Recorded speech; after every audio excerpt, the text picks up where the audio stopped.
Gott zijn vierde leerprogram, de Rosenhof.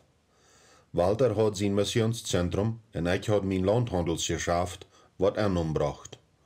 Over de vierde Runde von mijn belehrung wir meist bei dem anfangen. Mein Vertrauen an Gott seine Versorg soll noch stärker worden.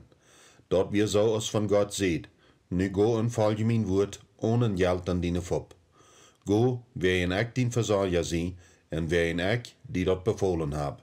Saat den Vertrauen an wat ik an meine Fop hab. Gott hat seine Versorg zu uns en dem Bü von dat Missionszentrum bewiesen, en dem hij durch dat Landhandelsgeschäft für uns versorgt.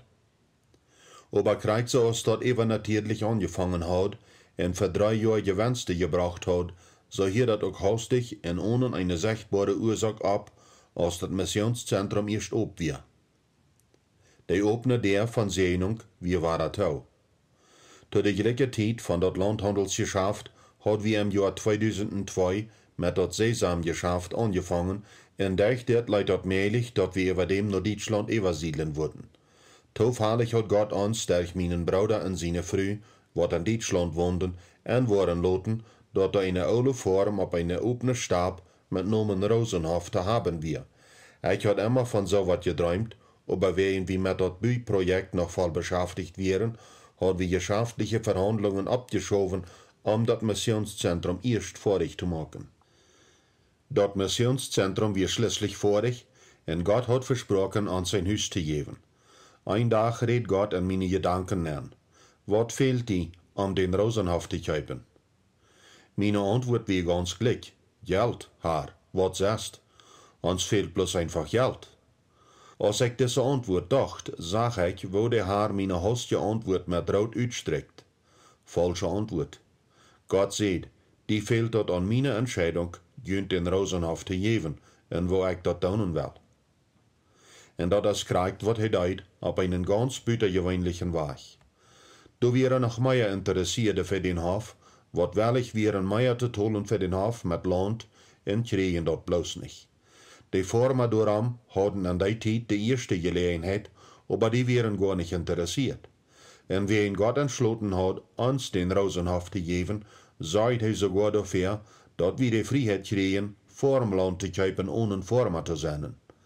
Dort hat je für uns dat Sesamhandelsgeschäft, ein wassendes Geschäft, der woont wir alles betonen können. Dort es sagt, am Anfang jankert mir dat gar nicht nur Deutschland zu tragen. Ich bin in Paraguay abgewassen und dort wir mein Haus. Meine Eltern wohnten da und auch meine Geschwister. Und alle meine Freunde waren da. Aber überall dort, mir jankert dort nicht ab am Land in Deutschland abzutragen. Aber Gott erklärt mir dort, dass er mich da ab dem Rosenhof haben will. Psalm 139, Vers 16 sagt, meine Tage, die noch kommen sollen, wären alle in den Buch geschrieben, ehe die da wären. Ich frug Gott dann in sein Buch not zu sein, auf dat du seht, dass ich in Deutschland wohnen soll. Am Vorbeigehen von der Zeit krieg ich auf allerhand verschiedene Wege Antworten. Einmal durch die Bibel, aber auch durch Bücher, Leute oder andere Menschen. Gott sagt zu mir, du wirst genug Zeit haben, jene Taschen anzupacken. Ich war in Deutschland alles für jene planen, krieg so als ich Josef ein neues Haus gebe. 1. Mose 41, Vers 51. So will ich jünd an dat Land, wo ich jünd handleid, auch ein neues Heim geben. Er sieht mir auch, dass er mir ein Teken geben wird, wann er dat Zeit wird zu verloten. Das passiert aller kriegt so. Anfangs 2002 gab Gott mir durch meinen Bruder ein Teken, dass wir anfangs 2003 nach Deutschland tragen würden. Diese Neuigkeit hielt ich aber sicher nicht für mich selbst. Victor seine Antwort war, sitzt, Gott gibt dir die Zeit, am Reit zu machen, braucht die Zeit, nimm dat ernst. Ich bin ziemlich sicher, dass Gott uns die ganze Samt für Rosenhof durch dat Landhandelsgeschäft geben wird. Und sicher dachte ich, dass wir ihn Geld dadurch versorgt hat, dat Missionszentrum zu bauen. Aber nee, für den Rosenhof schafft dat nicht so. Das soll bloß sein Weg sein. Gott will mit uns ein Verhältnis bauen und er will, dass wir ihm vertrauen. Vielleicht ändert er ständig seine Pläne, dass wir immer weiter vom Nie noch am kommen müssen, mit ihm Zeit zu verbringen und seinen Willen zu segnen. Und das ist, was wir deuten. Victor sagt, der Tag kam, wo Gott zu mir sagt, Victor, flieh naar Deutschland en maak Verhandlungen den Rosenhof, aber maak keine Bedingungen. Fragen einfach, wo sie dort betalt haben wollen. Te guter Letzt sind je echt dort, wat dort betalt. Wat mein Gott, dit wir wirklich wat niet. Einen Handel machen ohne Geld? Stell die dort vor, wo wir uns feilen, einen Handel machen zu wollen, ohne überhaupt 10% von dem Kaufpreis zu haben. Ich seh zu Gott, dort kann ich über Telefon auch tun, aber er lässt sich nicht von seinem Plan auflenken. Flieh doch an. Was soll ich tun? Dann da wie dort Krieg so, dachte ich. Das Erste, was passieren kann, ist, dass ich das Geld für das Fliehen spritz go in noch etliche Arbeitstage. Das wird nicht leicht. Ich hatte keinen Raum für Verhandlungen, bloß 6% von was ich Preis wir, in keinen Finanzierungs- oder Tollingsplan. Und ich soll je die einmal auch bloß noch fragen, wo sie betalt worden wollen. Doris sagt, Victor flog nach Deutschland, während ich in der Kenia in Paraguay bleiben und beten. Victor traf die Verkäufer von Rosenhof, zu verhandeln, wann ich auch ganz genau weiß, dass dort, was er anzubieten hat, auch nicht so wie, was die Folgen hielten. Gott sieht zu uns, dass wir den Rosenhof mit den 18 Hektar Land kaufen sollen. Wir haben bloß ein bisschen Geld für die Antoling. Wir weiten nicht, wo und wann er das ewige durch sein wird, und Gott hat uns auch gesagt, dass wir an der Bank nicht Geld liehen sollen. Nachdem sie seine Mitteilung angehört hatten, fuhren die Verkäufer zum Mittag, sich die Sache zu benobern. In dieser Pause rief Victor mich an und wir bedreckt. So als nur eine Runde von Boxing, weil er, als von am Doll geschlagen wir. Wo soll er durch nach Waranern gehen und sich dann noch eine Runde handgeben? Wir hatten uns das was vorgestellt. Wo wir Gott mit das Geld? Beid hielt wir am Telefon. Ja, Victor wird zurück gehen und sich dort anhören, wo sie dort aufsehen. Darüber, wie wir uns sicher. Mir fehlt dort nu einen Spaziergang zu machen. Ich ging aus dem Haus raus und kann meine Gefeile nicht mehr Beinen holen. Sitzt, Haar, ich seh die dort. Uns fehlt Geld, den Rosenhof zu kaufen. Die wollen uns den ohne Geld nicht geben. Auf einmal sieht Gott zu mir, was denkst du hier? Geh nach Haus. Victor will mit dir reden. Ich dreht mich ging nach Haus und frug, als Victor angeroept hat. Ja, der roept an und sie die so voortstreek anroepen. Victor sagt zu mir, dass die Verkäufer einen Kaupplan anbauten, 4-jährliche Tollingen für den Rosenhof. Er will weiten, was er nu tun soll. Er weiß einfach nicht. Er wir in eine schwierige Situation. Ich wir ihm nicht aufjenstig. Aber Gott hat gesagt, flieh doch an und frag, wo sie dort betalt haben wollen. Die Antwort hat wir nu. Ein 4-jährliche Tollingen. Victor stemmt dort zu, und der abvererste Kontrakt wird an dem Nachmittag unterschrieben. Wir wären unbeschreiblich schaftig. Ich dankte Gott und seht, er wir recht. Er hat gesagt, was jün fehlt, ist meine Entscheidung, jün den Rosenhof zu geben und nicht Geld. Und so wird das. Wir können sogar einen Antrag für wie die erste Tolling machen. Ich habe darauf gerechnet, dass Gott uns das Geld für die Antolling geben wird, für wie die Hand trocken, aber das käme nicht. Wir sollen lehren, zu vertrauen. Gott ist niemals bosig, wer ihn niemals lot ist. Für wie die Hand trocken, hat unsere älteste Tochter einen Traum. In einen Ladenraum sah ich erst eine Rühbank für 2 Personen. Die wie gepunktet hat keine Armlehnen und Leitenbett alt. Dann kämen die Armlehnen überdeel und eine Lampe käme überdeel, wat alles in warmet Licht bedacht und dort scheint gemütlicher. Für mich bedeutet, dass wir nicht bloß an ein Ladenhaus mit den neuen Dingen auf dem Rosenhof tragen würden, aber würden noch feine Meubeln haben. Wir trocken am Februar von 2003 nach Deutschland. Alles wird right für uns. Wir trocken Glück in uns Haus nehmen. Sogar die Baden wären abgemacht.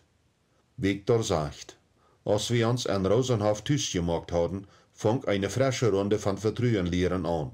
Wir haben uns in uns wundervolles Haus gemacht und wussten aber noch nicht, wo wir dort betalen würden. Dort Landhandelsgeschäft, was er so gut verdient hat, wir nicht mehr aktiv und der Handel mit Sesam, wir noch immer am Anfang. Wir können von nun noch nicht viel Gewinns davon erwarten. Gott aber wisst, wo er uns versorgen will. Wir wären noch mal ein paar Weg im Rosenhof gewesen, als eine Kunde anruft. Ein Jahr zurück hat er ein Master von uns Produkt geschickt gekriegt. Hastig op einmal wil de leidende koopman so schwindersmählich met Miethaupt naar Paraguay fliehen, om te zijn wo Sesam produziert wordt, de Vormechanen leren en ook wo dat verschickt wordt.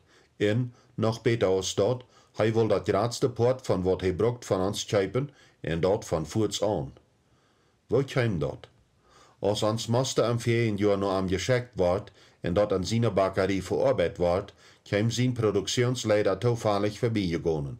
Am geval de kwaliteit daarvan zo zei, dat hij den leidenden koopman aanroept om te vragen, wo hij zo'n goede kwaliteit voor deze mischung, wat nu uitgemaakt wordt, had herkrijgen kon. Hij beval dan, dat ze in de toekomst meer zo'n Sesam van durchhelpen zullen. Dit was een zeer goede nieuwigheid, aber in onze rekening hadden we geen geld. We hadden als aantoling 20.000 euro's, wat nog van dat landhandelsgeschäft gebleven weer, voor den Rosenhof getold. Gevlogen wie we naar Duitsland met de Mielen, wat ik op mijn kaart gesammeld had, en als we bij Duitsland waren, hadden we bloos nog etliche duizend euro's, om daarvan voor de eerste maand te leven. Voor we naar Duitsland getrokken waren, hadden we een groten Sesamkontrakt gemaakt, wo we Sesam durch eine Handelsgesellschaft verkaufen wurden, aber kort nachdem, dat we naar Duitsland getrokken waren, hat diese Firma diesen Kontrakt wegen innerliche finanzielle Probleme aufgemacht. Ich traf mich mit dem Fürsten von dieser Firma, aber der bestätigt mir dat bloß, dat sie den Kontrakt bloß nicht holen können. Als ich da verleid, überhielt ich, wo der Geschäftsführer zu dem Kaufmann sagt, uns fehlt Sesam. Wir motten Sesam te Wege kriegen, ein don't wo. In diesem Moment redet der Heilige Geist zu mir und sagt, wo wirst du dat Sesam nicht kaufen und dat exportieren? Herr, wo soll ich dat tun? Wir haben nicht einen Cent. Wo soll dat schaffen? Und wir wohnen nu in Deutschland. Wir sind von Paraguay weggetrokken. Wo soll ich noch weiter wat in Paraguay anfangen? Aber ich verfalle diesen Gedanken, wann mir der auch sehr wild vorkam.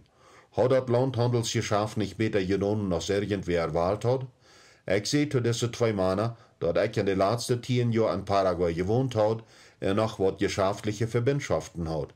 Ich kann versichern, dat Sesam selbst zu kaufen und dat für ihn zu exportieren. Dann käme die nächste Gedanken. Frag ihn nach eine Antoling.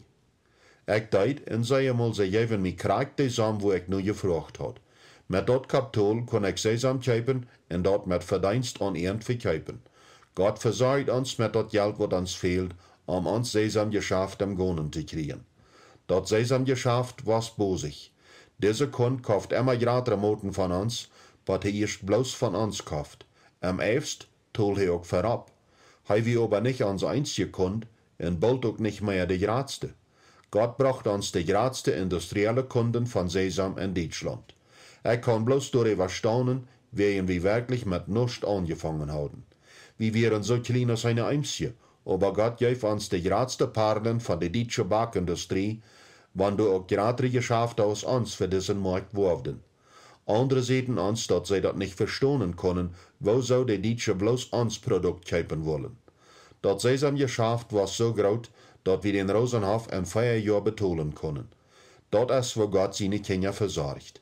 Er hält seine Versprechungen. Er hat gesagt, kämmer die an mein Haus, ich will mich an dein Haus kämmern.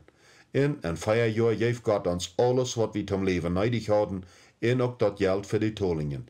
Und dort deed hij alles, ohne von der Bank Geld zu liehen. Am Trickkicken zit dat alle leicht. Wir doen einfach ans Port, und bloß dort, was Gott uns sagt. Und hij wird sicher sein Port doen. Im Jahr 1996, als ich darüber abwagt, dass ich die Bank erst glaube, hat ich Gott versprochen, nicht noch einmal bei der Bank was zu liehen. Dort wir nicht immer leicht damit durchzufahren. Als Geschäftsmann musste ich vorken durch ein Leben, dat ich nicht so leicht verjateren kann, ohne von der Bank zu liehen, so als andere Firmas dort deuten. Ich musste viele Gelegenheiten vorbeigehen lassen, was an meine Augen sehr günstig wären. Ich fehlt von Gott ungerecht behandelt, so als Hiob, und hat darüber viele Unterholungen mit Gott. Uns erstes Jahr in Deutschland war besonders schwer.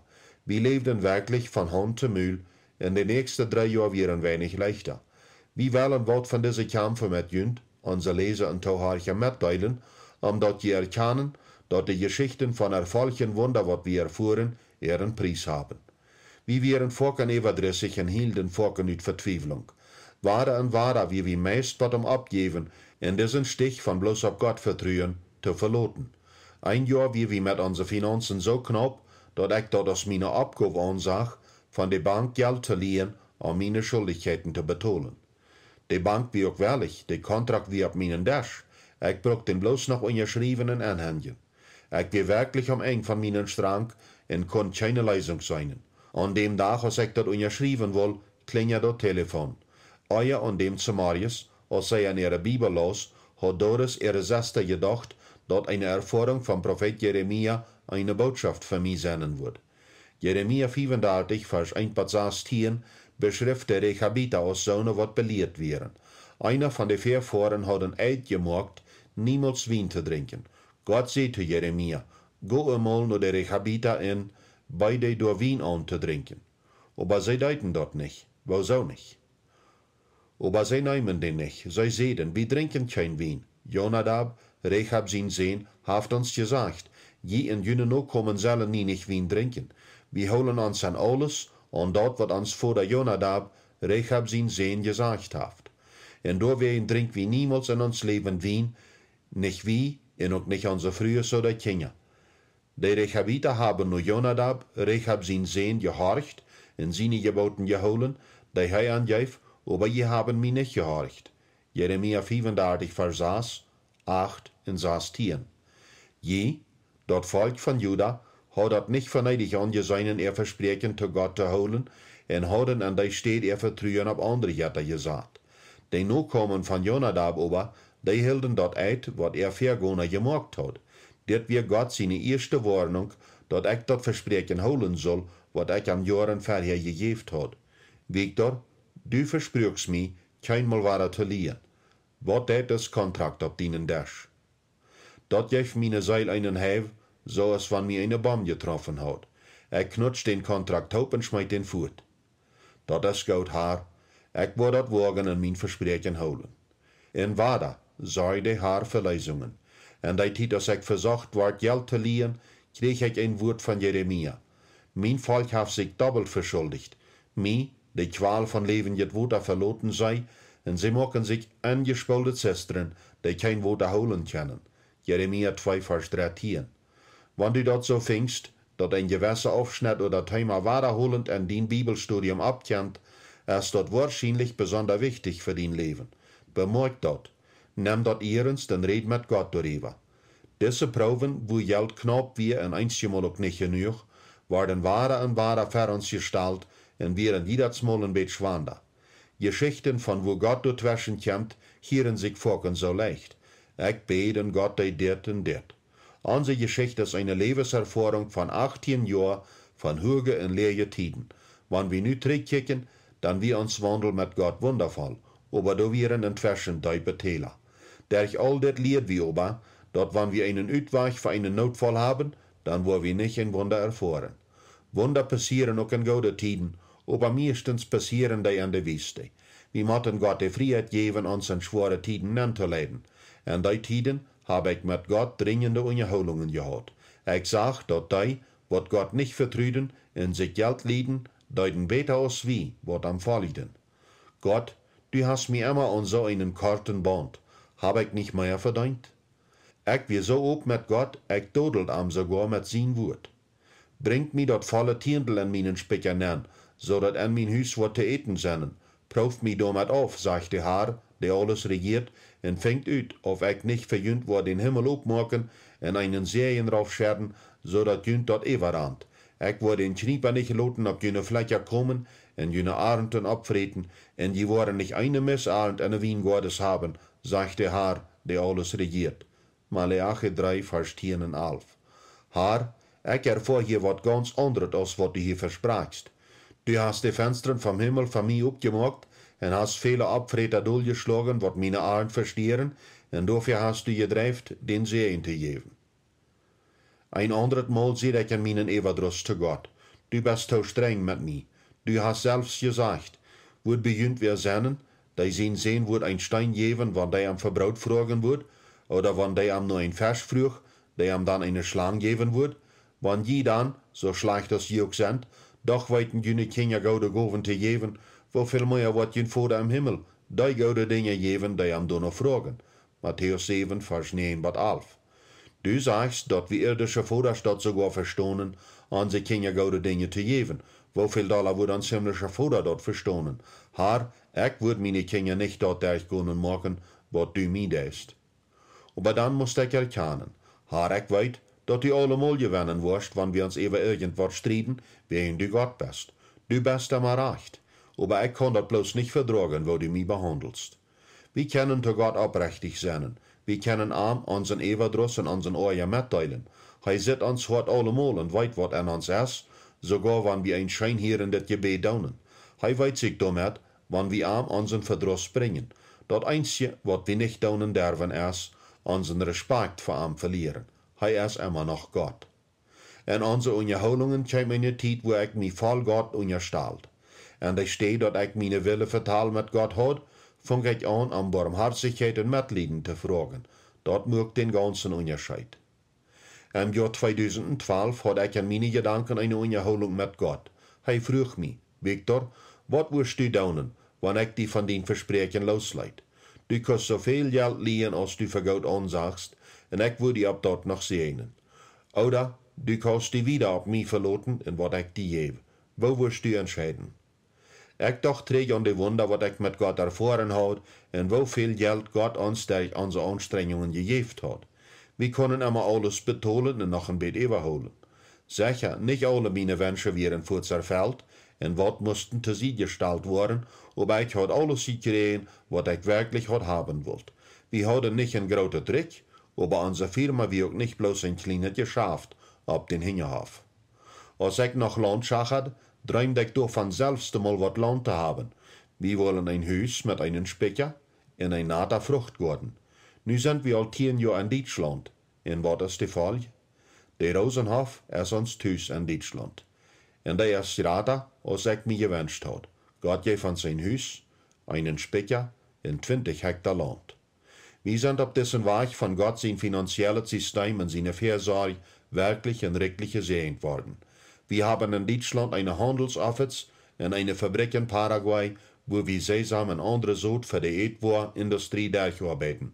Und Gott hat mir sogar einen Wunsch erfüllt, was ich verlangt habe. Wir haben nu eine Farm in Paraguay. Als Familie sind wir auch gesegnet. Doris und ich sind nu 25 Jahre befried und wir sind immer noch in Leben miteinander. Wir sind in diesem Weg von uns ab dem Haaren verloten taubstark geworden. Für uns eheliches Verhältnis ist dort besonders gut, dort wir abmerken, was Gott dem anderen sagt. Das beweist zu derselben Zeit auch, wo sehr wir voneinander abhängig sind. Doris und ich sind ein Team, ein gutes Team, und Frau befried. Aber wenn ich diese Dinge abnahm, da ich dort nicht um zu pochen, was wir erregt haben, aber um Zeichnis zu geben, dass Gott treu ist. Er hält zu seinen Grundregeln, und wenn du die ganz arm Hand gibst, wirst du auf eine steinige Stehen abtreffen, wen Gott immer an unseren Charakter arbeitet, aber zu guter Letzt ist dort ein Stich voll von Segnungen. Wir haben wertvolle persönliche Begegnungen mit Gott, in uns Verhältnis mit ihm wird immer noder. Henry T. Blackaby hat uns viel gelehrt über Gott seine Stimme hören und verstehen. Ein Satz von seinem Studiermaterial ist durch diese Zeit bei uns geblieben. Gott ist in ein persönliches und wirkliches Verhältnis mit uns interessiert. Gott ist ein persönlicher Gott und daher wisst er, dass er an uns als Menschen interessiert ist und uns ganz heilen will, so als Jeremia sagt. Ich habe dort Gott übergedacht, sagt der Herr, und was ich für jünd geplant habe, ist Frieden erfreulich und nicht Schaden. Ich will jünd eine Zukunft in Hoffnung geben. Jeremia 29, Vers 11. Wir wollen nicht, dass das Buch eine Sammlung von schönen Geschichten ist. Wir wollen die als Leser oder Zuhörer herausfordern, Gott seine Fürsorge für die zu entdecken und darauf zu rechnen, dass Gott auch die versorgen wird. Vielleicht denkst du, dass das nicht leicht ist, dass deine Umstände ganz anders sind. Oder dass du nicht wirklich ganz fehlen wirst und ganz von ihnen anfangen. Oder du denkst vielleicht an Verwandte, die eine schlechte Erfahrung hatten. Wir können bloß sagen, dass Gott dein Hort heilen will, und da werden sei wie, lot am dort. Wir können bloß mitteilen, was ein Part von uns Leben ist, Dinge, was wir vielmal getan haben, und wir können die da bloß verreden. Kick deib an die an. Was hält die davon auf, die Gott Hand zu geben? von all dien toevertrouwen geven. Wat zijn die twijfels? Wat voor dingen denkst du, zijn voor God onmöglich? Schrijf deze ervaringen op, de gedanken en gevoelens wat die im Sinn komen. Sluit alle twijfels, alle verdruss en alle täuschungen met aan. Gott zet dien hart allemal.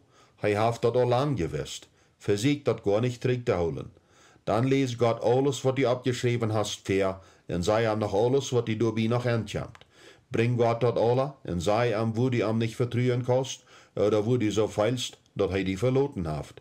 Neem die tijd en zie nicht bosig met dit. Nu schreef, ohne wat uitzeven, al dat op wat Gott die in die gedanken zegt.